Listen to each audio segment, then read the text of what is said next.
أعوذ بالله من الشيطان الرجيم بسم الله الرحمن الرحيم وقال الشيطان لما قضي الأمر إن الله وعدكم وعد الحق ووعدتكم فأخلفتكم وما كان لي عليكم من سلطان إلا أن دعوتكم فاستجبتم لي فلا تلوموني ولوموا أنفسكم ما أنا بمصرخكم وما أنتم بمصرخي إني كفرت بما أشركتمون من قبل إن الظالمين لهم عذاب أليم وقال الشیطان اور شیطان کہے گا لما قضی الامر جب ہر بات کا فیصلہ ہو جائے جب ہر بات کا فیصلہ ہو جائے گا تو شیطان کہے گا ان اللہ وعدکم وعد الحق حقیقت یہ ہے کہ اللہ نے تم سے سچا وعدہ کیا تھا وَوَعَدْتُكُمْ اور میں نے تم سے وعدہ کیا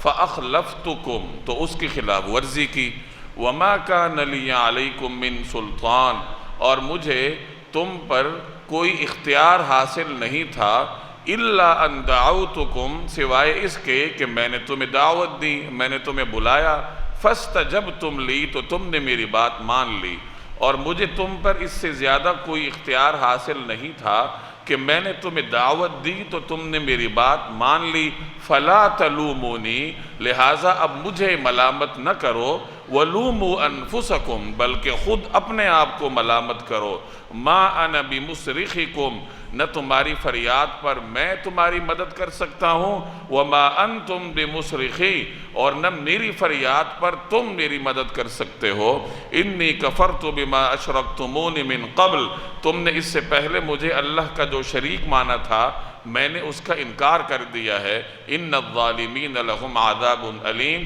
جن لوگوں نے یہ ظلم کیا تھا ان کے حصے میں تو اب دردناک عذاب ہے۔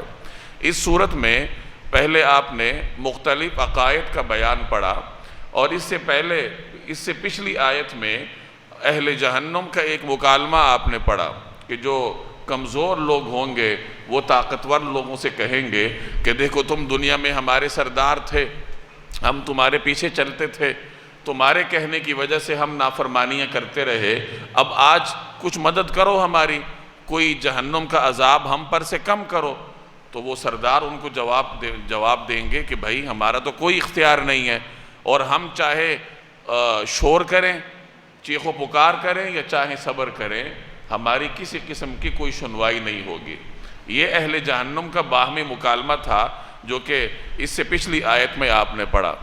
اب یہاں اہل جہنم کا شیطان سے مکالمہ ہے پہلے تو وہ انسانوں میں اپنے سرداروں سے بات کریں گے اور اب شیطان جو ان کا مرکزی سردار تھا جس کے پیچھے چل کر انہوں نے دنیا میں اپنا انجام خراب کیا جو انہیں سبز باغ دکھاتا رہا جب جہنم میں وہ شیطان کو اپنے درمیان دیکھیں گے تو اس وقت وہ شیطان سے بات کریں گے اور یہ بات چیت کب ہوگی تو مفسرین نے فرمایا کہ یہ جو قرآن کریم کی آیت ہے وہ یہاں جو اللہ نے فرمایا لما قضی الامر کہ جب ہر بات کا فیصلہ ہو جائے گا تو اس کا مطلب یہ ہے کہ جب جنت اور جہنم کا آخری فیصلہ ہو جائے گا تو اس کے بعد اہل جہنم اور شیطان کے درمیان یہ مکالمہ ہوگا یعنی جس وقت اللہ تعالیٰ جہنم سے جس کو نکالنا چاہے گا اس کو نکال لے گا کچھ اہل ایمان ایسے ہوں گے جو ہوں گے تو صاحب ایمان لیکن اپنے گناہوں کی وجہ سے انہیں ایک دفعہ جہنم جانا پڑے گا تو جب ان صاحب ایمان لوگوں کو جن کے دلوں میں رائی برابر بھی ایمان ہو اللہ تعالیٰ انہیں جہنم سے باہر نکالیں گے اس میں اللہ جل جلالہ شفاعت بھی سنیں گے مومنین بھی شفاعت کریں گے اولیاء اللہ شفاعت کریں گے حضرات انبیاء علیہم السلام شفاعت فرمائیں گے اللہ کے اذن سے شفاعت ہوگی اللہ تعالیٰ شفاعت قبول فرمائیں گے تو آخری فیصلے جب ہو جائیں گے یعنی اب جہنم سے جس کو نکالنا تھا اس کو نکالا جا چکا اب جو رہ گیا اس نے ہمیشہ ہمیشہ کے لیے جہنم میں رہنا ہے حدیث میں آتا ہے کہ جہنم سے نکلنے والا جو آخری شخص ہوگا اس کے نکلنے کے احوال جناب رسول اللہ صلی اللہ علیہ وسلم نے ایک روایت میں بیان فرمائے ہیں حضرت عبداللہ ابن مسعود رضی اللہ تعالی عنہ کی روایت کا مفہوم ہے کہ نبی کریم صلی اللہ علیہ وسلم نے ارشاد فرمایا کہ جب جہنم سے آخری جہنمی نکلے گا یعنی جب اہل ایمان کو، گناہگار اہل ایمان کو جب اللہ تعالیٰ جہنم سے نکالنا شروع فرمائے گا تو ان میں سے جو آخری جہنمی ہوگا، جو باہر آئے گا، اس کی صورتحال یہ ہوگی کہ وہ جہنم سے باہر نکلے گا، کبھی وہ گرے گا، کبھی اٹھے گا، کبھی جہنم کی آگ اس کو اپنے لپیٹ میں لے لے گی، اس طرح گرتا پڑتا وہ کسی طرح جہنم سے باہر آ جائے گا۔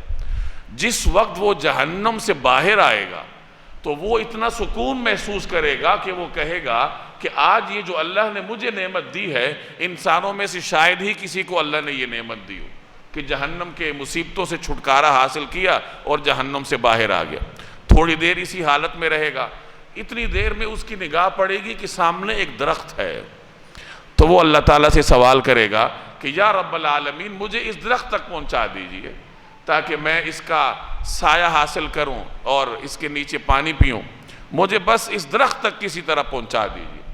تو اللہ تعالیٰ اس سے فرمائے گا اے ابن آدم، کیا اگر میں تجھے اس درخت تک پہنچا دوں تو کوئی اور مطالبہ تو نہیں کرو گے؟ وہ کہے گا نہیں باری تعالیٰ، اور میں مطالبہ نہیں کروں گا، بس مجھے اس درخت تک پہنچا دیجئے۔ تو اللہ تبارک و تعالیٰ اس کو اس درخت تک پہنچا دے گا۔ کچھ دیر وہ اس درخت کے پاس رہے گا، اس کے نیچے رہے گا، پھر اس کی نگاہ پڑے گی کہ آگے ایک اور درخت ہے، تو وہ پھر اللہ سے سوال کرے گا کہ یا اللہ بس مجھے کسی طرح اس درخت کے نیچے پہنچا دے کہ میں اس کا سایہ حاصل کروں اور اس کے نیچے پانی پیوں۔ تو اللہ تعالیٰ اس سے فرمائے گا کیا تم نے پہلے وعدہ نہیں کیا تھا کہ میں مزید کوئی مطالبہ نہیں کروں گا؟ اب اگر میں تجھے اس تک پہنچا دوں تو کیا اور مطالبہ تو نہیں کرو گے؟ وہ کہے گا نہیں باری تعالیٰ میں اور مطالبہ نہیں کروں گا، بس مجھے اس درخت تک پہنچا دیجیے۔ تو اللہ تعالیٰ اس کو اس درخت تک پہنچا دے گا۔ اب وہ نگاہ اٹھا کے دیکھے گا تو جنت کے دروازے کے پاس اسے ایک تیسرا درخت نظر آئے گا، ایک اور درخت ہوگا جنت کے دروازے کے پاس۔ تو وہ اللہ سے سوال کرے گا کہ یا اللہ مجھے اس درخت تک پہنچا دے۔ تو اللہ تعالیٰ پھر اس سے ارشاد فرمائے گا کہ تم نے تو وعدہ کیا تھا کہ میں کوئی اور سوال نہیں کروں گا، تو کیا اگر اس تک تمہیں پہنچا دیا جائے تو کوئی اور سوال تو نہیں کرو گے؟ تو وہ کہے گا نہیں۔ تو اب اللہ اس سے فرمائے گا کہ اگر میں تجھے جنت میں داخل کر دوں اور دنیا کے برابر تجھے یہاں زمین عطا کروں، بلکہ اس کے برابر مزید زمین بھی عطا کروں، تو کیا تو خوش ہوگا؟ تو وہ اللہ تعالیٰ سے سوال کرے گا کہ یا رب العالمین آپ مجھ سے مذاق کرتے ہیں؟ تو حضرت عبداللہ ابن مسعود یہ روایت بیان کرتے کرتے ہنس پڑے، یہاں آ کے ہنس پڑے، اور پھر لوگوں سے کہا کہ کیا تم مجھ سے پوچھو گے نہیں کہ میں کیوں ہنسا؟ تو لوگوں نے کہا بتائیے آپ کیوں ہنسے؟ تو وہ فرمانے لگے کہ رسول اللہ صلی اللہ علیہ وسلم جب یہ روایت بیان فرما رہے تھے تو یہاں آ کر نبی کریم صلی اللہ علیہ وسلم مسکرائے تھے، اور پھر ہم نے سوال کیا کہ یا رسول اللہ آپ کے مسکرانے کی کیا وجہ ہے؟ تو رسول اللہ صلی اللہ علیہ وسلم نے فرمایا کہ اللہ کے ہنسنے کی وجہ سے، کہ اللہ کے ضحک فرمانے کی وجہ سے میں یہاں پر مسکرایا ہوں، میں یہاں ہنسا ہوں۔ تو پھر اللہ اس سے ارشاد فرمائے گا کہ دیکھو میں رب العالمین ہوں، میں جو کچھ کہتا ہوں اس پر قدرت رکھتا ہوں۔ تو یہ جہنم سے نکلنے والا آخری فرد ہے، یا جنت میں جانے والا آخری جنتی ہے، جس کا حال اللہ تبارک و تعالی نے جناب رسول اللہ صلی اللہ علیہ وسلم نے اس روایت میں بیان فرمایا۔ اب اس کے بعد آخری فیصلے ہو جائیں گے کہ جس نے جہنم میں رہنا ہے وہ ہمیشہ جہنم میں رہے گا، اور جس نے جنت میں رہنا ہے وہ ہمیشہ جنت میں رہے گا۔ تو یہ مطلب ہے لما قضی الامر، کہ جب ہر بات کا فیصلہ ہو جائے گا کہ اب جہنمی ابد تک جہنم میں اور جنتی ابد تک جنت میں۔ اب اس کے بعد اہل جہنم اپنے درمیان جب شیطان کو دیکھیں گے، ابلیس کو، تو وہ اس سے کہیں گے کہ دیکھو ہم تو تمہاری وجہ سے یہاں پر آئے ہیں، تو کیا تم ہماری کوئی مدد نہیں کرو گے؟ اب شیطان اہل جہنم سے مکالمہ کرے گا، یا یوں کہہ لیجئے کہ ان کے درمیان خطبہ دے گا، ان سے کہے گا کہ دیکھو میری بات سنو، ایک وعدہ تم سے اللہ نے کیا تھا، ایک وعدہ تم سے میں نے کیا تھا، نہ تو اللہ نے تم پر زبردستی کی اور نہ میرے پاس کوئی اختیار تھا کہ تمہارے اوپر زبردستی کروں، تمہیں ڈنڈے کے زور پر اپنے پیچھے چلاؤں، محض وعدہ ہی تھا میرا۔ اللہ نے بھی تم سے وعدہ کیا، میں نے بھی تم سے وعدہ کیا، تم اپنے اختیار سے سوچ سمجھ کر میرے پیچھے چلے تھے، تمہارے اوپر کوئی جبر نہیں تھا، کوئی زبردستی نہیں تھی۔ اللہ کے سچے وعدے کو چھوڑ کر تم میرے جھوٹے وعدوں کے پیچھے چلتے رہے تو آج مجھے کیوں ملامت کرتے ہو؟ اپنے آپ کو ملامت کرو۔ فلا تلومونی، آج مجھے ملامت مت کرو، ولوموا انفسکم، اپنے آپ کو ملامت کرو۔ آج نہ تو میں تمہاری کوئی مدد کر سکتا ہوں اور نہ تم میرے کوئی کام آ سکتے ہو۔ جس کا جو مقدر ہے، اللہ کا جو فیصلہ ہے، اللہ جل جلالہ کا فیصلہ میرے بارے میں بھی نافذ ہو کر رہے گا اور تمہارے بارے میں بھی نافذ ہو کر رہے گا۔ اور تم دنیا میں جو میری اطاعت کرتے تھے، جس طرح اطاعت تمہیں اللہ کی کرنی چاہیے تھی، تم میری اطاعت کرتے تھے، گویا کہ تم نے مجھے اللہ کے برابر لا کر کھڑا کیا تھا، آج میں اس کا انکار کرتا ہوں، میں تمہارے کسی عمل کا ذمہ دار نہیں۔ اس طرح شیطان اہل جہنم کے درمیان اپنی بات چیت کر کے اپنے آپ کو بری ذمہ ٹھہرائے گا، اور اس سے اہل جہنم کی مایوسی اور بڑھ جائے گی کہ یہ ہے وہ جس کے پیچھے ہم دنیا میں چلتے رہے، جو ہمیں سبز باغ دکھاتا رہا، جس کے کہنے کی وجہ سے، جس کے وسوسے ڈالنے کی وجہ سے ہم اللہ جل جلالہ کے حقیقی احکامات کو چھوڑتے رہے، اور آج اس کا یہ طرز عمل ہے ہمارے ساتھ۔ اب جو ان کی مایوسی ہوگی تو اس کا کوئی ٹھکانہ ہوگا اور نہ ہی اس کا کوئی تصور انسان یہاں کر سکتا ہے۔ تو اللہ تبارک و تعالی نے یہاں شیطان کے اس مکالمے کو نقل فرمایا، اور یہ نقل اس لیے فرمایا گیا کہ یہ حالات آگے انسان کو درپیش ہیں، یہ حالات واقع ہو کر رہیں گے۔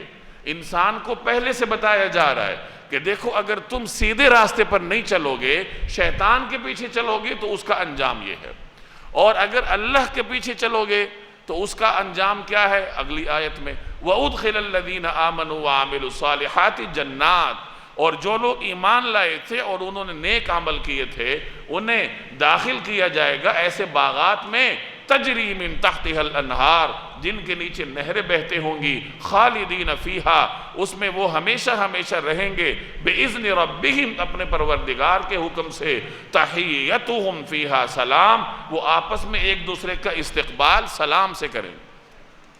پیچھے اہل جہنم کی بات ہے کہ وہ ایک دوسرے کو ملامت کریں گے، ایک دوسرے پر لعنت بھیجیں گے، چھوٹے جو ہیں وہ بڑوں سے اپنے سرداروں پر لعنت بھیجیں گے کہ تمہاری وجہ سے ہمارا یہ حال ہوا، اور وہ پھر سب مل کر شیطان کو ملامت کریں گے۔ تو اہل جہنم کا تو باہمی یہ حال ہے، اور ان کے مقابلے میں اہل جنت کی یہ صورتحال ہے کہ ایک دوسرے کے ساتھ محبت کے ساتھ رہ رہے ہیں، ایک دوسرے کا استقبال کر رہے ہیں سلامتی کے ساتھ۔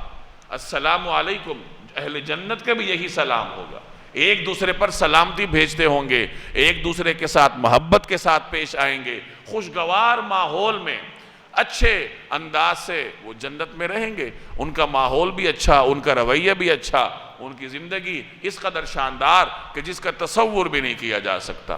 تو یہ دو قسم کی زندگیوں کا نقشہ اللہ نے ان دونوں آیات میں پیش کیا ہے، اور دنیا میں دو راستے انسان کے سامنے ہیں، ایک شیطان کا راستہ ہے، ایک رحمان کا راستہ ہے۔ شیطان کے پیچھے چلو گے تو حشر یہ ہوگا جو اللہ نے بیان کیا کہ اہل جہنم میں ایک دوسرے پر لعنتیں بھیجیں گے، اور رحمان کے پیچھے چلو گے تو اس کی جزا یہ ہے کہ جنت میں رہیں گے، خوبصورت ماحول میں رہیں گے، ایک دوسرے کے ساتھ خوبصورتی کے ساتھ رہیں گے۔ اس سے ایک اور بات بھی ضمنی طور پر معلوم ہوئی کہ اچھا رویہ رکھنا یہ اہل جنت کی صفات میں سے ہے، اور ایک دوسرے کے ساتھ لڑائیاں کرنا، ایک دوسرے پر الزام تراشیاں کرنا، ایک دوسرے پر لعن طعن کرنا، یہ اہل جہنم کا کام۔ تو دنیا میں بھی انسان اس طرح زندگی بسر کرے جیسے اہل جنت زندگی بسر کرتے ہیں، جیسے اہل جنت زندگی بسر کریں گے۔ ایک روایت میں آتا ہے کہ جنت میں وہ لوگ جائیں گے جن کے دل چڑیا کے دل کی طرح ہوں۔ اب چڑیا کے دل کی طرح دل ہونے کا مطلب کہ چڑیا بہت معصوم جانور ہے، معصوم پرندہ ہے، نہ کسی سے بدلہ لیتا ہے، نہ اس کے اندر غصہ ہے، نہ اس کے اندر انتقام کے جذبات ہیں، بہت معصومیت کے ساتھ زندگی گزارتی۔ تو اسی طریقے سے جو دل رکھنے والے ہوں گے، جن کے دلوں میں معصومیت ہوگی، جن کے رویے میں نرمی ہوگی، جن کے مزاج میں عاجزی ہوگی، جن کے مزاج میں معاف کرنے کا عنصر ہوگا، اللہ تبارک و تعالی ایسے لوگوں کو جنت میں داخل کریں گے۔ أَلَمْ تَرَ كَيْفَ ضَرَبَ اللَّهُ مَثَلًا كَلِمَةً طَيِّبَةً كَشَجَرَةٍ طَيِّبَةٍ أَصْلُهَا ثَابِتٌ وَفَرْعُهَا فِي السَّمَاءِ تؤتی اکلها کل حین بإذن ربها ویضرب اللہ الامثال للناس لعلهم یتذکرون الم تر کیف ضرب اللہ مثلا کلمۃ طیبہ، کیا تم نے نہیں دیکھا کہ اللہ نے کلمہ طیبہ کی کیسی مثال بیان کی ہے؟ کشجرۃ طیبہ، وہ ایک پاکیزہ درخت کی طرح ہے، اصلھا ثابت، جس کی جڑ مضبوطی سے جمی ہوئی ہے، وفرعھا فی السماء، اور اس کی شاخیں آسمان میں ہیں۔ اصل سے مراد جڑ ہے اور فرع سے مراد شاخ ہے۔ تؤتی اکلھا کل حین بإذن ربها، اپنے رب کے حکم سے وہ ہر آن پھل دیتا ہے۔ وَيَضْرِبُ اللَّهُ الْأَمْثَالَ لِلنَّاسِ، اللہ تعالیٰ مثالیں اس لیے دیتا ہے لَعَلَّهُمْ يَتَذَكَّرُونَ، تاکہ لوگ نصیحت حاصل کریں۔ اب یہاں اللہ تبارک و تعالیٰ کلمہ توحید کی مثال بیان کر رہا ہے۔ اللہ تعالیٰ قرآن کریم میں مختلف انداز سے بندوں کو سمجھاتا ہے۔ کبھی اللہ تبارک و تعالیٰ تمثیل بھی بیان کرتا ہے، کسی تمثیل کے ذریعے، کسی مثال کے ذریعے انسان کو سمجھایا جاتا ہے۔ کبھی کوئی منظر بیان کیا جاتا ہے، کسی منظر نامے کو بیان کر کے انسان کو سمجھایا جاتا ہے۔ اور یہی اسلوب آپ کو احادیث میں بھی ملے گا۔ نبی کریم صلی اللہ علیہ وسلم کبھی کوئی تمثیل بیان فرماتے تھے، کبھی کوئی منظر نامہ بیان فرماتے تھے، تاکہ لوگوں کو بات سمجھ میں آئے۔ اس سے ہمیں یہ معلوم ہوا کہ دوسروں کو سمجھانے کے لیے مختلف اسالیب اختیار کرنے چاہیے۔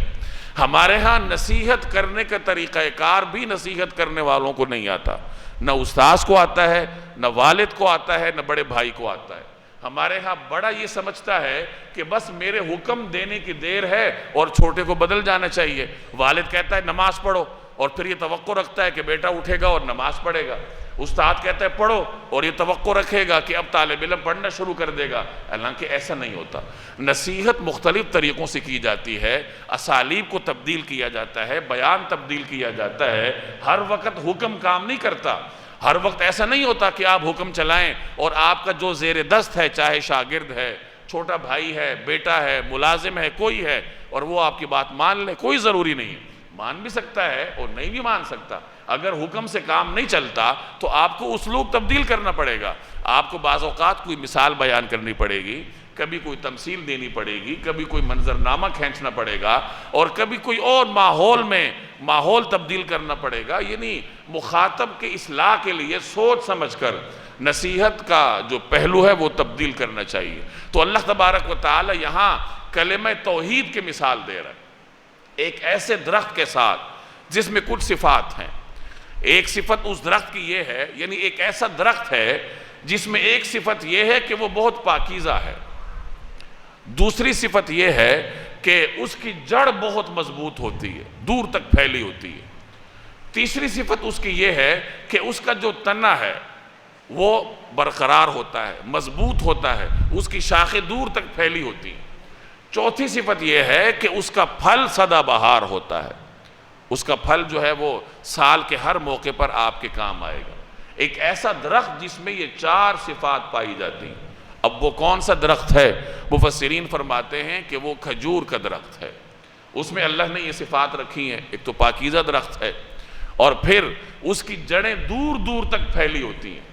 علماء کے فرماتے ہیں کہ کھجور کے درخت کی جڑیں دور تک پھیلی ہوتی ہیں، اور اگر خشک سالی بھی ہو تو وہ جو جڑیں ہیں وہ دور دراز سے کہیں نہ کہیں سے اپنے لیے غذا کا سامان کھینچ لاتی ہیں، اور اس کا جو تنا ہے وہ بھی بہت مضبوط ہوتا ہے، اور اس کا جو پھل ہے وہ بھی سدا بہار ہے۔ کھجور کے درخت کے پھل کے سدا بہار ہونے کا یہ مطلب ہے کہ کھجور کا پھل جو ہے وہ متغیر جلدی نہیں ہوتا، دیر تک برقرار رہتا ہے۔ بعض اوقات ایسا ہوتا ہے کہ کھجور کے ایک موسم میں جب پھل اترتا ہے تو لوگ اس کو دیر تک استعمال کرتے رہتے ہیں یہاں تک کہ اگلے موسم کا پھل آ جاتا ہے۔ وہ ہے کہ سارا سال انسان کھجور کے پھل سے استفادہ کرتا رہتا ہے، اور پھر اس کے درخت کے مختلف اجزاء مختلف طریقوں سے انسان کے کام آتے ہیں۔ اس کا گودا انسان کے کام آتا ہے، اس کا تنا انسان کے کام آتا ہے، اس کی جو شاخیں ہیں وہ انسان کے کام آتی ہیں۔ تو مختلف طریقوں سے انسان اس درخت سے فائدہ حاصل کرتا ہے۔ ایک روایت میں آتا ہے کہ نبی کریم صلی اللہ علیہ وسلم صحابہ کی مجلس میں تشریف فرما تھے، اور آپ نے صحابہ سے پوچھا کہ مجھے ذرا یہ بتاؤ کہ وہ کون سا درخت ہے جس کی مثال بندے مومن کی طرح ہے، کہ وہ بندے مومن کی طرح ہے؟ تو صحابہ کرام خاموش رہے۔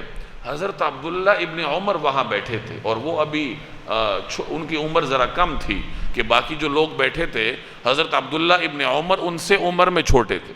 تو حضرت عبداللہ ابن عمر فرماتے ہیں کہ میرے ذہن میں یہ بات آ گئی کہ یہ درخت کھجور کا ہو سکتا ہے، لیکن میں حیا کی وجہ سے خاموش رہا کہ مجلس میں بڑے حضرات بیٹھے ہیں تو وہی جواب دیں گے۔ تو رسول اللہ صلی اللہ علیہ وسلم نے پھر جواب ارشاد فرمایا کہ وہ درخت کھجور کا ہے، کہ کھجور کا درخت بندہ مومن کی طرح ہوتا ہے۔ تو جب عبداللہ ابن عمر گھر آئے اور اپنے والد حضرت عمر کے سامنے یہ معاملہ بیان کیا کہ اس طرح رسول اللہ صلی اللہ علیہ وسلم نے سوال فرمایا تھا، میرے ذہن میں جواب تھا لیکن میں خاموش رہا، تو حضرت عمر نے ان سے فرمایا کہ اگر آپ جواب دے دیتے تو مجھے اچھا لگتا، کہ نبی کریم صلی اللہ علیہ وسلم خوش ہوتے، خوش ہو کر آپ کو دعا دیتے۔ تو بہرحال اس روایت سے بھی ہمیں یہ معلوم ہوا کہ کھجور کی مثال بندہ مومن کی طرح ہے، کہ جیسے بندہ مومن لوگوں کے لیے فائدہ مند ہوتا ہے، معاشرے کے لیے مفید ہوتا ہے، اسی طرح کھجور کے درخت میں بھی اللہ نے یہ صفات بیان کی۔ تو یہاں اللہ نے کلمہ توحید کی مثال کھجور کے درخت کے ساتھ دی ہے۔ اب کلمہ توحید میں بھی یہ ساری صفات موجود ہوتی ہیں کہ نمبر ایک وہ پاکیزہ کلمہ ہوتا ہے، نمبر دو اس کی جڑ مضبوط ہونی چاہیے، یعنی اس وقت یہ کام کرتا ہے جب آپ دل سے تصدیق کریں گے، تو دل سے تصدیق کرنا یہ گویا جڑ کی مانند ہے۔ اور تیسری صفت اس میں یہ ہے کہ زبان سے اقرار کرنا پڑتا ہے۔ زبان سے اقرار کرنے کی مثال ایسی ہے جیسے کھجور کا تنا ہے، کہ تنا آپ کو سامنے نظر آ رہا ہے، جڑ کی وجہ سے تنے کو مضبوطی ملتی ہے۔ تو یہاں بھی دل کی جو تصدیق ہے وہ زبان کے اقرار کو مضبوطی دیتی ہے۔ اگر دل کی تصدیق نہ ہو، زبان کا اقرار برائے نام ہو، تو یہ تو نفاق ہے۔ حقیقتاً مسلمان اس وقت ہوگا جب دل کی بھی تصدیق ہوگی اور زبان سے بھی اقرار ہوگا۔ اور کھجور کا درخت جس طرح سدا بہار پھل دیتا ہے، اس طرح بندہ مومن کا عمل ہے کہ اس کا عمل اس کو ہر وقت فائدہ دیتا ہے، دنیا میں بھی فائدہ دے گا، قبر میں بھی فائدہ دے گا، میدان حشر میں بھی اس کو فائدہ دے گا۔ تو یہاں اللہ تبارک و تعالی نے کلمہ توحید کی مثال ایک ایسے پاکیزہ درخت کے ساتھ دی ہے جس کے اندر یہ چار صفات پائی جاتی ہیں۔ وَمَثَلُ كَلِمَةٍ خَبِيثَةٍ، اور ناپاک کلمے کے مثال کشجرۃ خبیثہ، ایک خراب درخت کی طرح ہے۔ یعنی ناپاک کلمے کی مثال ایسی ہے جیسے ایک خراب درخت ہوتا ہے۔ کشجرۃ خبیثۃ اجتثت من فوق الارض ما لها من قرار، اور ناپاک کلمے کی مثال ایک خراب درخت کی طرح ہے جسے زمین کے اوپر ہی اوپر سے اکھاڑ لیا جائے، اس میں ذرا بھی جماؤ نہ ہو۔ اس آیت میں اللہ تبارک و تعالی نے ایک غلط قول کی مثال دی ہے، کہ غلط قول کی مثال، ناپاک کلمے کی مثال ایک ایسے درخت کی طرح ہے جس کی جڑ کی کوئی حقیقت نہ ہو، جس کی کوئی جڑ وڑ نہ ہو، بس اوپر ہی اوپر پھیلا ہوا ہو، اور بس ایک ہی جھٹکے سے وہ نکل آئے اور خراب ہو جائے۔ یعنی ایک ایسا درخت جس کے اندر خباثت پائی جاتی ہو، خباثت کا مطلب کہ اس کے اندر بدبو پائی جاتی ہو یا اس کے اندر کانٹے پائے جاتے ہوں، مطلب وہ انسان کو سہولت نہ دے سکے، اور پھر اس کی جڑ بھی بہت کمزور ہے کہ ایک ہی جھٹکے سے وہ نکل آئے اور ختم ہو جائے۔ تو اسی طریقے سے ناپاک کلمے کے مثال، غلط قول کی مثال ہے کہ ایک تو اس کے اندر خباثت ہوتی ہے، اور دوسرے نمبر پر کہ اس کے اندر جماؤ نہیں ہوتا۔ غلط قول دنیا میں کبھی باقی نہیں رہتا، غلط فلسفہ دنیا میں باقی نہیں رہتا، غلط نقطہ نظر دنیا میں باقی نہیں رہتا۔ اللہ تبارک و تعالی غلط نظریے کو، غلط عقیدے کو، غلط فلسفے کو دنیا سے مٹا دیتا ہے۔ جیسے بغیر جڑ کے کوئی بیل باقی نہیں رہتی، کوئی درخت باقی نہیں رہتا، اسی طریقے سے جو ناپاک کلمہ ہے یا غلط نقطہ نظر ہے اس کی بھی کوئی حقیقت دنیا میں نہیں ہوتی۔ یثبت اللہ الذین آمنوا بالقول الثابت فی الحیاۃ الدنیا وفی الآخرہ ویضل اللہ الظالمین ویفعل اللہ ما یشاء۔ یثبت اللہ الذین آمنوا، جو لوگ ایمان لائے ہیں انہیں اللہ تبارک و تعالی جماؤ عطا کرتا ہے، بالقول الثابت، مضبوط بات پر، فی الحیاۃ الدنیا، دنیا کی زندگی میں بھی، وفی الآخرہ، اور آخرت میں بھی۔ جو لوگ ایمان لائے ہیں اللہ ان کو مضبوط بات پر دنیا کی زندگی میں بھی جماؤ عطا کرتا ہے اور آخرت میں بھی۔ وَيُضِلُّ اللَّهُ الظَّالِمِينَ، اور ظالم لوگوں کو اللہ بھٹکا دیتا ہے۔ وَيَفْعَلُ اللَّهُ مَا يَشَاءُ، اور اللہ جو چاہتا ہے کرتا ہے۔ پیچھے اللہ نے مثال دی کہ اس طرح ایک درخت ایسے ہوتا ہے جو مضبوط ہے، جو کہ زمین میں قائم ہوتا ہے، اور اس کی مثال ایسی ہی ہے جیسے ایک کلمہ طیبہ ہے، یعنی کلمہ توحید ہے، بندہ مومن ہے کہ وہ بھی ایمان پر مضبوطی کے ساتھ قائم رہتا ہے۔ اب آگے اسی کا تسلسل ہے کہ اللہ فرما رہا ہے کہ جو لوگ اس کلمہ توحید کو اپنائیں گے تو اللہ تبارک و تعالی دنیا میں بھی ان کو جماؤ عطا کرتا ہے، استقلال عطا کرتا ہے، اور آخرت میں بھی۔ دنیا میں کیسے اللہ ان کو ثابت قدم رکھتا ہے کہ دنیا میں جو ان پر آزمائشیں آتی ہیں ان آزمائشوں سے نکلنے میں اللہ تعالیٰ ان کی نصرت کرتا ہے۔ انہیں دین کے بارے میں آزمائشیں درپیش ہو سکتی ہیں، انہیں دنیا کے بارے میں بھی آزمائشیں درپیش ہو سکتی ہیں۔ صحابہ کرام کی مثالیں آپ نے پڑھی ہوں گی کہ کس طریقے سے دین کے معاملے میں ان پر آزمائشیں آئیں۔ حضرت بلال رضی اللہ تعالی عنہ کو تپتی ہوئے ریت پر لٹا کر اوپر بھاری پتھر رکھ دیے جاتے تھے، مختلف صحابہ کرام کو انگاروں پر لٹایا جاتا تھا، کسی کو ایک چٹائی میں لپیٹ کر الٹا لٹکا کر نیچے سے آگ کی دھونکنی دی جاتی تھی۔ گزشتہ امتوں میں ایسے بھی لوگ گزرے ہیں جنہیں آرے سے چیرا گیا تھا، جنہیں لوہے کے کنگوں سے چیر ڈالا گیا تھا، تو اللہ تبارک و تعالیٰ نے ان کو اس آزمائش سے نکلنے میں مدد فراہم کی۔ فرعون کی بیٹی کی ایک ملازمہ کا واقعہ معروف ہے کہ وہ حضرت موسیٰ علیہ السلام پر ایمان رکھتی تھی اور اس کا کام تھا فرعون کی بیٹی کو کنگھی کرنا۔ وہ ایک مرتبہ کنگھی کر رہی تھی تو کنگھی اس کے ہاتھ سے گر گئی، تو اس نے اللہ کا نام لے کر کنگھی اٹھائی، تو فرعون کی بیٹی کو حیرت ہوئی، اس نے کہا کہ رب تو میرا باپ ہے، یہ تم کس رب کا نام لے رہی ہو؟ تو وہ کہنے لگی تیرا باپ رب نہیں ہے، رب وہ ہے جس نے تیرے باپ کو پیدا کیا ہے، جس نے پورے کائنات کو پیدا کیا ہے۔ اس نے جا کے شکایت کی، فرعون نے اس کو بلایا اور ایک بہت بڑی کڑائی لائی گئی، اس کے اندر تیل ابالا گیا اور اس خاتون سے کہا گیا کہ تم مجھے رب مانو، اپنے دین سے پھر جاؤ۔ اس نے انکار کیا، تو اس کے بچے تھے دو غالباً، ان میں سے ایک ایک کو اٹھا کر اس کے نظروں کے سامنے پھینکا گیا کہ کسی طریقے سے یہ باز آ جائے، اور پھر آخر میں اس کو بھی اٹھا کے اس کڑائی میں ڈال دیا گیا۔ تو لوگوں پر ایسی آزمائشیں گزری ہیں۔ رسول اللہ صلی اللہ علیہ وسلم نے ایک موقع پر صحابہ کرام سے فرمایا تھا کہ گزشتہ قوم کے نیک لوگوں کو ایسے آزمایا گیا تھا کہ انہیں لوہے کی کنگھیوں سے چیر ڈالا گیا تھا، انہیں آروں سے چیر ڈالا گیا تھا۔ اب اتنے سخت آزمائشوں سے وہ جو لوگ گزرے تھے تو اللہ نے ان کے ایمان کو جماؤ عطا کیا تھا، انہیں اللہ نے ثابت قدم رکھا تھا، اور اللہ کی توفیق سے وہ ان آزمائشوں میں سرخرو ہوئے تھے۔ یہ مطلب ہے کہ اللہ دنیا کی زندگی میں صاحب ایمان کو آزمائشوں میں برقراری عطا کرتا ہے، برقرار رکھتا ہے، اسے جماؤ عطا کرتا ہے، اور آخرت کی زندگی میں بھی اس کو جماؤ عطا کرتا ہے، جس کا آغاز قبر سے ہی ہو جاتا ہے کہ قبر میں اللہ تبارک و تعالی بندہ مومن کے دل کو ثابت قدمی نصیب کرتا ہے، اس کو اپنے نقطہ نظر پر قائم رکھتا ہے۔ مختلف روایات کا مجموعہ ہے کہ جب کسی بندہ مومن کو دفن کیا جاتا ہے تو پہلے تو زمین اس سے مخاطب ہوتی ہے کہ میرے اوپر چلنے والے لوگوں میں تم سب سے زیادہ مجھے محبوب تھے، اب آج تم میرے اندر آ گئے ہو تو میرا طرز عمل دیکھو۔ چنانچہ زمین کھل جائے گی، تا حد نگاہ اس کے لیے قبر وسیع ہو جائے گی، اور اسی طرح فرشتے اس کے پاس آتے ہیں۔ بعض روایات میں آتا ہے کہ جب کسی بندے کو دفن کیا جاتا ہے، اگر وہ صاحب ایمان والا ہے تو جس وقت فرشتے اس کے پاس آتے ہیں اور اس کو اٹھا کر بٹھایا جاتا ہے تو اسے ایسا معلوم ہوتا ہے جیسے عصر کی نماز کا وقت ہے، یعنی عصر کی نماز کا وقت جب تھوڑا گزرتا ہے، غروب کا وقت قریب آتا ہے، تو اسے ماحول ایسا لگے گا جیسے سورج ڈوبنے لگا ہے۔ چنانچہ وہ کہے گا مجھے نماز پڑھنے دو، میری نماز قضا ہو رہی ہے، تو پھر اس کو بتایا جائے گا کہ تم اس دنیا کو چھوڑ کے آ گئے۔ اب اس سے فرشتے سوال کریں گے کہ تمہارا رب کون ہے؟ تو وہ جواب دے گا میرا رب اللہ ہے۔ اس سے سوال ہوگا تمہارا دین کیا ہے؟ وہ جواب دے گا میرا دین اسلام ہے۔ اس سے سوال ہوگا من نبیک؟ وہ کہے گا نبی محمد صلی اللہ علیہ وسلم۔ میرے نبی تو محمد صلی اللہ علیہ وسلم ہے۔ اب یہ جو جوابات وہ دے گا یہ اللہ کی توفیق سے دے گا، اللہ اسے ثابت قدم رکھے گا۔ اس کے بعد فرشتے اس کے لیے پہلے جہنم سے ایک کھڑکی کھولیں گے اور اس کو کہیں گے کہ اگر تم جواب نہ دیتے تو یہ تمہارا ٹھکانہ ہوتا۔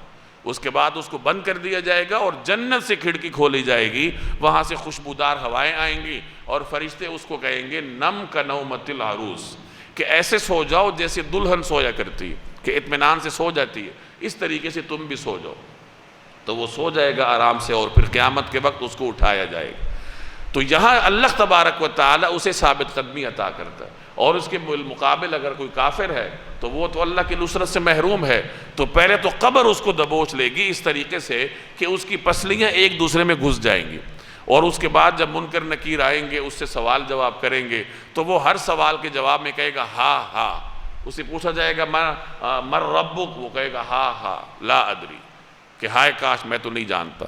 تو ہر سوال کا یہی جواب دے گا، اور آخری سوال کے بعد پھر فرشتے اسے لوہے کے گرز سے دروں سے پکڑ کے پیٹیں گے اور اس کے اوپر سانپ اور بچھو چھوڑ دیے جائیں گے، الیاذ باللہ، اعاذنا اللہ من ذالک۔ تو یہ اللہ تبارک و تعالیٰ کے حکم سے جناب رسول اللہ صلی اللہ علیہ وسلم نے قبر کے احوال بیان کیے ہیں، اور ان میں بندہ مومن کو اللہ جل جلالہ ثابت قدم رکھے گا، وہ جواب دے گا۔ اور بعض روایات سے ہمیں یہ ادب بھی تعلیم کیا گیا ہے، اس ادب کی ہدایت دی گئی ہے کہ جب مردے کو دفن کرو تو کچھ دیر اس کے سرہانے قبر کے کنارے کھڑے ہو کر ذکر اذکار کرو، تاکہ اس ذکر اذکار کی برکت سے اللہ تعالیٰ اس کے سوال جواب میں اس کو ثابت قدمی عطا کرے۔ ایک صحابی نے اپنے گھر والوں کو وصیت کی تھی کہ میری تدفین کے بعد اتنی دیر تک میری قبر پر کھڑے رہنا جتنی دیر میں اونٹ ذبح ہو کر اس کا گوشت تقسیم کیا جاتا ہے۔ اور علماء فرماتے ہیں کہ عام طور پر اہل عرب پونے گھنٹے میں یہ سارے کام کر لیا کرتے تھے، کہ 45 منٹ میں اونٹ ذبح ہو کر تقسیم بھی ہو جاتا تھا۔ تو اگر انسان اپنے اعزہ اور اقرباء کی تدفین میں شریک ہو تو اس کے لیے مناسب یہ ہے کہ وہ تدفین کے بعد کوئی 45 منٹ 1 گھنٹے تک قبر کے کنارے موجود رہ کر ذکر اذکار کرے، تلاوت کرے، استغفار پڑھتا رہے، تاکہ اس کی تسبیحات کی برکت سے اللہ تعالیٰ قبر کے اندر موجود اس میت کو سوال جواب کے دوران ثابت قدمی عطا کرے۔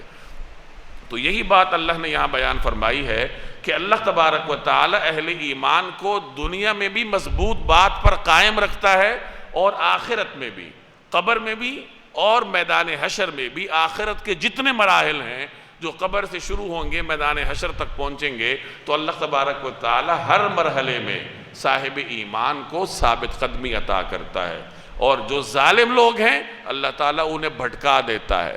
بھٹکا کیوں دیتا ہے؟ کیونکہ انہوں نے خود یہ چاہا تھا، اپنے اعمال کی وجہ سے، اپنے غلط نظریات کی وجہ سے، غلط اعمال کی وجہ سے انہوں نے خود بھٹکنا قبول کیا، تو اللہ تبارک و تعالیٰ نے بھی ان کے لیے اسی راستے کو آسان کر دی۔ وَيَفْعَلُ اللَّهُ مَا يَشَاءُ، اور اللہ جو چاہتا ہے کرتا ہے۔ اس سے یہ بھی معلوم ہوا کہ اللہ تبارک و تعالیٰ کا ارادہ ہی مختلف امور میں شامل حال ہوتا ہے، کائنات میں از خود کچھ نہیں ہوتا۔ اگر یہاں مختلف قوانین قدرت کار فرما ہیں، جن میں سے ایک کشش ثقل بھی ہے، تو ان قوانین قدرت کے پیچھے بھی اللہ تبارک و تعالیٰ کا ارادہ ہے۔ اللہ کے ارادے کے بغیر، اللہ کے اذن کے بغیر نہ یہاں کوئی انسان کچھ کر سکتا ہے اور نہ کوئی قانون کچھ کر سکتا ہے۔ آپ اس کی مثال ایسے لے لیں کہ آج کل بہت ساری چیزیں ایسی ہیں جو کہ خودکار طریقے سے چلتی ہیں، لیکن خودکار طریقے سے اس وقت چلتی ہیں جب کوئی باشعور مخلوق یعنی انسان ان کو اپنے قابو میں لائے۔ کم از کم بٹن تو آپ کو دبانا پڑے گا، اس کے بعد وہ خودکار طریقے سے چلے گی۔ تو کوئی چیز ایسی نہیں ہے اس دنیا میں جو بے شعور ہو اور بغیر کسی باشعور مخلوق کے فعل کے، اس کے ارادے کے وہ کام کرنا شروع کر دے۔ اسی طریقے سے یہ قوانین قدرت بھی اگر کام کرتے ہیں تو صاحب قدرت کے ارادے سے اور اس کے حکم سے کام کرتے ہیں۔ تو فرمایا وَيَفْعَلُ اللَّهُ مَا يَشَاءُ، کہ اللہ تبارک و تعالی جو چاہتا ہے کرتا ہے۔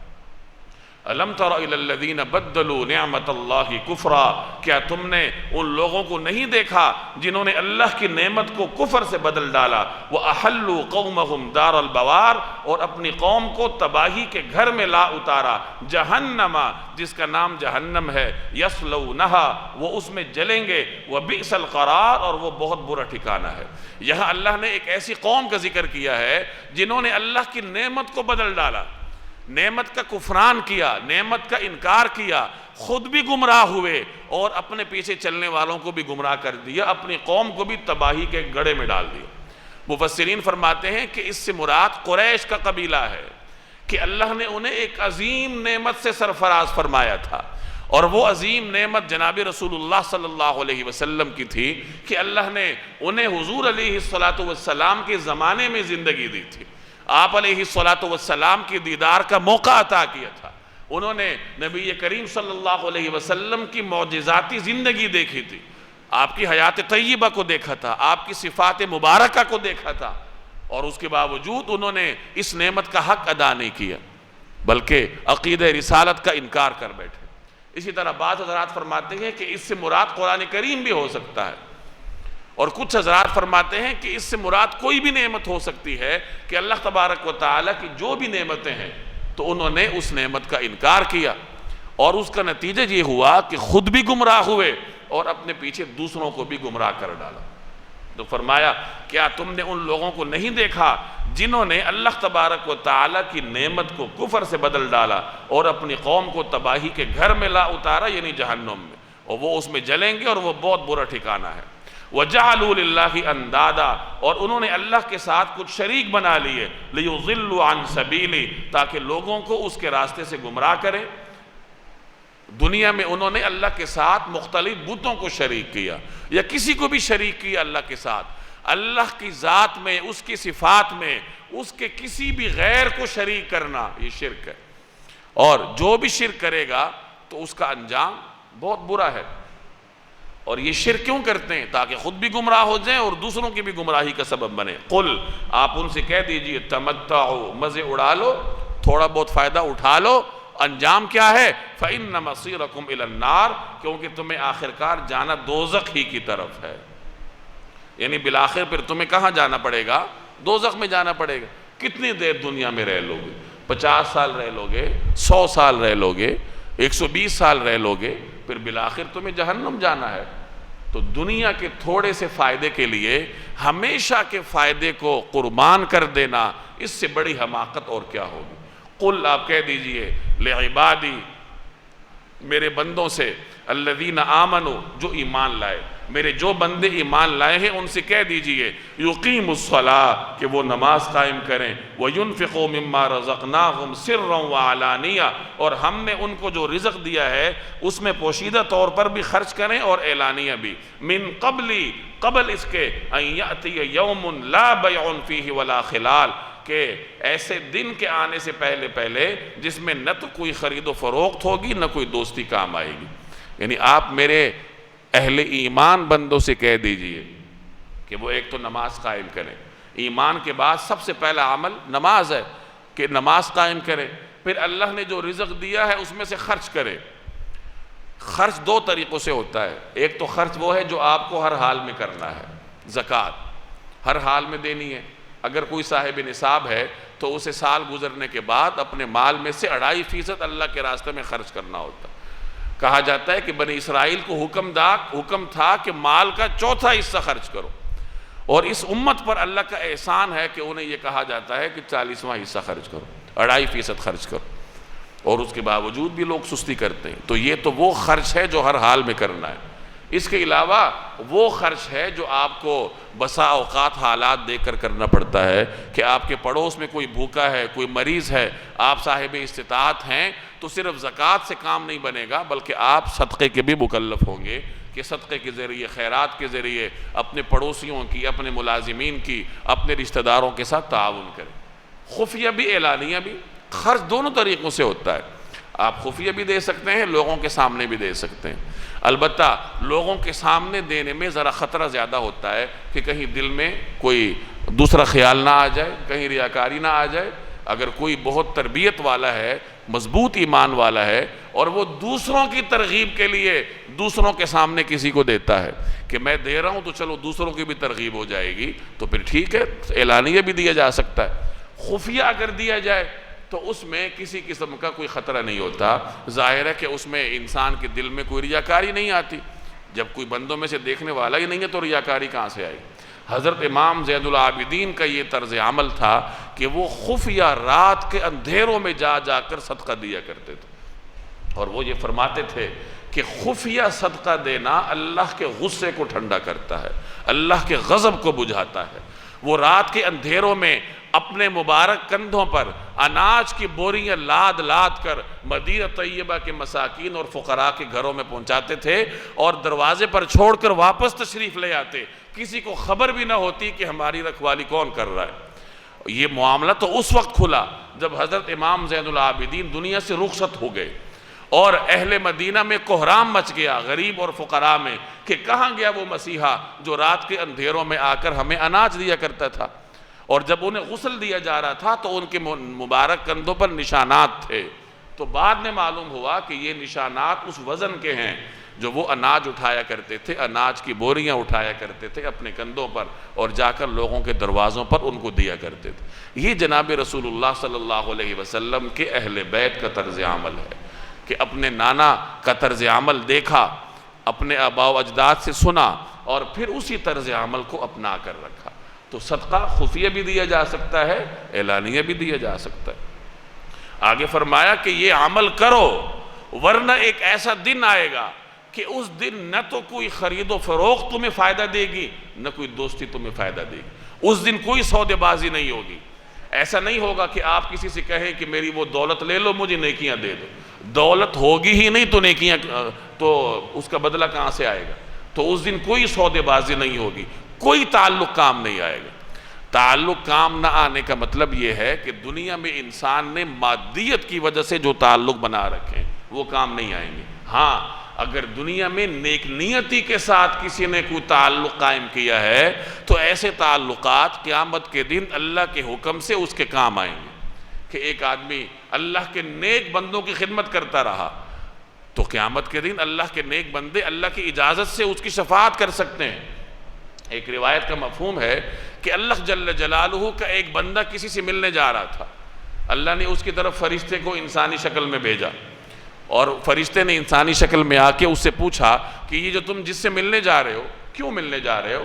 کیا اس کا تمہارے اوپر کوئی احسان ہے یا تمہارا اس سے کوئی مفاد وابستہ ہے؟ کیوں ملنے جا رہے ہو؟ تو اس شخص نے کہا کہ دیکھو، میں تو اس سے نہ تو میرا اس سے کوئی مفاد وابستہ ہے، نہ اس نے مجھ پر کوئی احسان کیا۔ میں نے اس کی نیک شہرت سنی ہے کہ وہ نیک آدمی ہے، مجھے اللہ کی رضا کے لیے اس سے محبت ہے، اور اللہ کی رضا کے لیے ہی میں اس سے ملنے جا رہا ہوں۔ تو اس فرشتے نے جو انسانی شکل میں تھا اس نے اس کو کہا کہ جس اللہ کی رضا کے لیے تم اس سے ملنے جا رہے ہو، میں اسی اللہ کی طرف سے تمہارے پاس آیا ہوں، اور اللہ کی جانب سے پھر اس کو خوشخبری سنائی۔ تو جو انسان نیک لوگوں کے ساتھ اللہ کی رضا کے لیے جو تعلق رکھتا ہے، یہ تعلق اللہ ہی کے حکم سے قیامت کے دن اس کے کام آتا ہے۔ اور دنیا میں جو مفادات کا تعلق ہوتا ہے، مادیت کا تعلق ہوتا ہے، ظاہر ہے کہ ایسے تعلقات تو قیامت کے دن انسان کے کسی کام نہیں آئیں گے۔ بندہ مومن وہ ہوتا ہے جس کے ہر تعلق کے پیچھے کہیں نہ کہیں اللہ کی رضا ہوتی ہے۔ آپ کسی کے ساتھ کاروباری تعلق بھی رکھیں تو اللہ کی رضا کے لیے رکھیں، اس میں یہ نیت کی جا سکتی ہے کہ میں کاروبار کر رہا ہوں، رزق حلال کما رہا ہوں، اپنے بیوی بچوں کے لیے، بیوی بچوں کا رزق اللہ نے میرے ذمہ لگا رکھا ہے، تو میں اللہ کی رضا کے لیے، اس کے حکم پر عمل درآمد کے لیے یہ کاروبار کر رہا ہوں، اور اس آدمی کے ساتھ تعلق بھی اس لیے رکھ رہا ہوں تاکہ اللہ نے جو میرے اوپر رزق کی ذمہ داری عائد کی ہے، اس کے ساتھ تعلق کی وجہ سے اس ذمہ داری سے عہدہ پر آ ہونے میں میرے لیے آسانیاں ہوں۔ تو کاروباری تعلقات میں بھی اللہ کی رضا کی نیت کی جا سکتی۔ انسان اپنے ہر عمل میں، چاہے بظاہر اسے وہ دنیاوی عمل ہی کیوں نہ لگ رہا ہو، اس میں اللہ کی رضا کی نیت کرے گا تو وہ عبادت بن جائے گا۔ حدیث میں آتا ہے انما الاعمال بالنیات، اعمال کا دار و مدار نیت پر ہے۔ محدثین فرماتے ہیں کہ یہاں اعمال سے مباحات مراد ہے، یعنی مباح عمل ہے، کھانا پینا مباح ہے۔ مباح ایسا عمل ہوتا ہے جس کے کرنے پر کوئی ثواب نہیں ہے اور نہ کرنے پر کوئی باس پرس نہیں ہے۔ آپ کرنا چاہیں تو کر لے، نہ کرے تو نہ کرے۔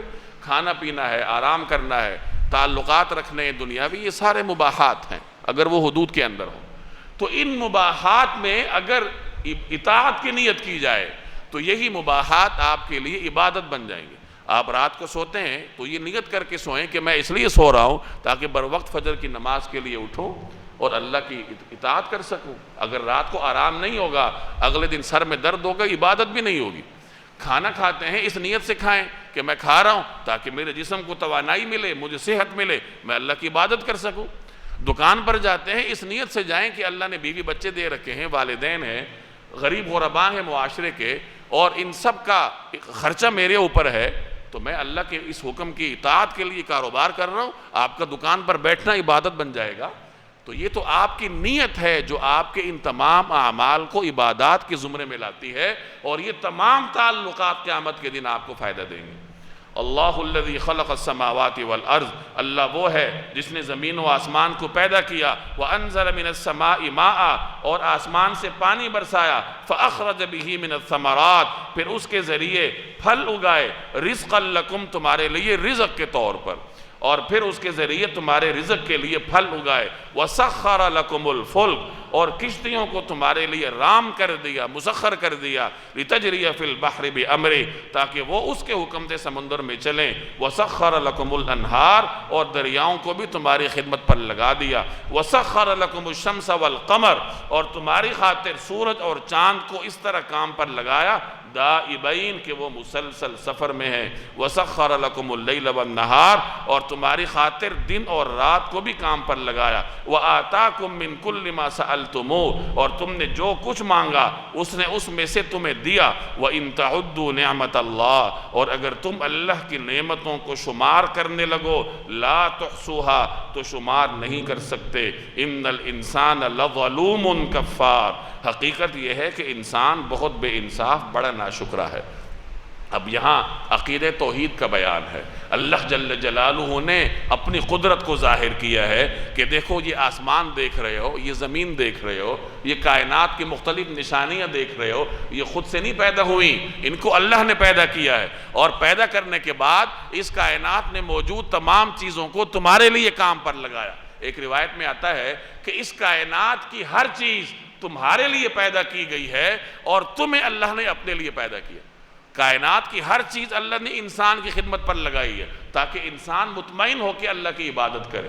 رزق انسان کے فائدے کے لیے ہے تاکہ انسان رزق سے فائدہ اٹھائے، اللہ کی عبادت کرے، اور انسان نے معاملہ الٹا کر دیا ہے کہ وہ رزق کے پیچھے پڑھ کے اللہ کو بھول گیا۔ تو فرمایا کہ اللہ ہی نے ہر چیز پیدا کی، زمین و آسمان پیدا کیا، کشتیوں کو تمہارے لیے رام کر دیا کہ سمندر میں بڑے بڑے بحری جہاز سمندر کا سینہ چیرتے ہوئے چلتے ہیں۔ اب یہ جو بحری جہاز، کشتیاں اللہ نے انسان کی خدمت پر لگا دی ہیں، تو یہ اللہ کی قدرت ہے تاکہ وہ سمندر میں چلیں بِأَمْرِهِ، اللہ کے حکم سے۔ بحری جہاز کو چلانے والا تو کپتان ہوتا ہے کہ وہ اس کو قابو کرتا ہے، لیکن جہاز چلتا اللہ کے حکم سے ہے۔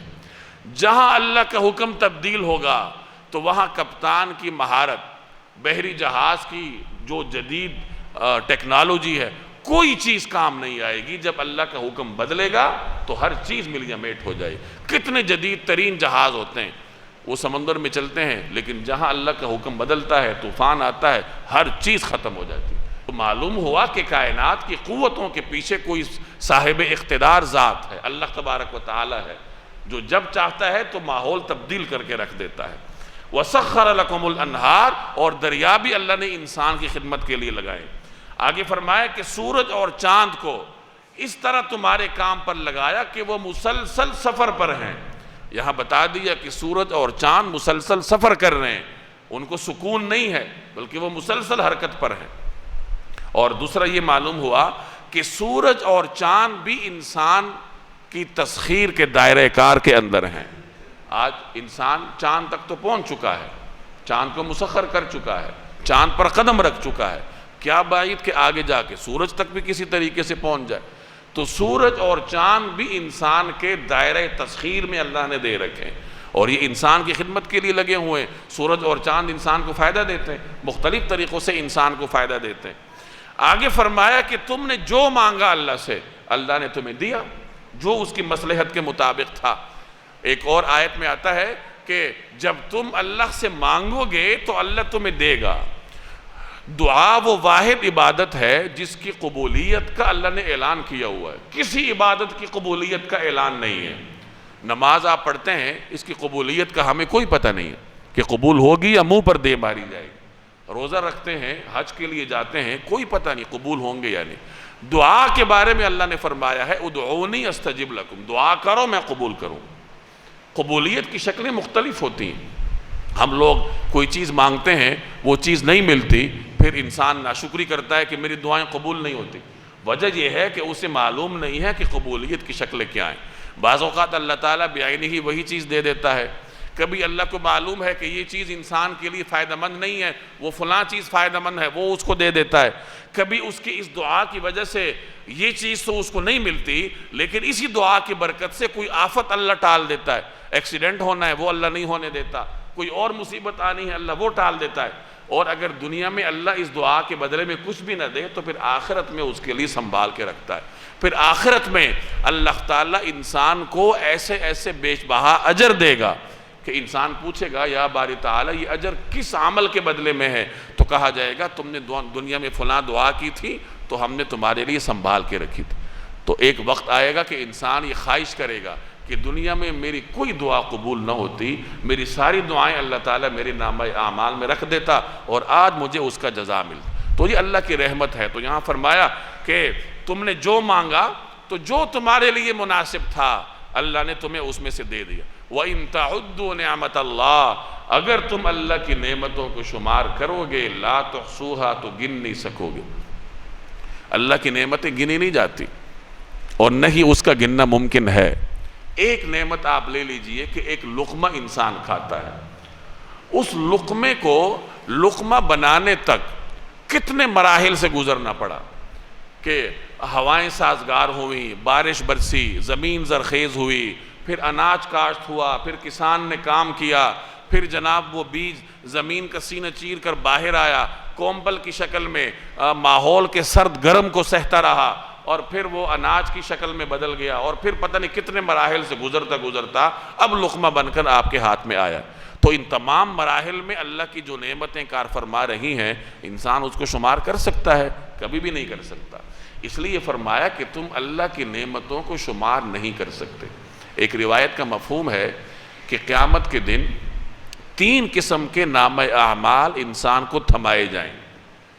ایک نامہ اعمال اس کی نیکیوں کا ہوگا، دوسرا نامہ اعمال اس کی برائیوں کا ہوگا، اور تیسرا نامہ اعمال اللہ کی نعمتوں کا ہوگا، جو دنیا میں اس نے نعمتیں استعمال کی۔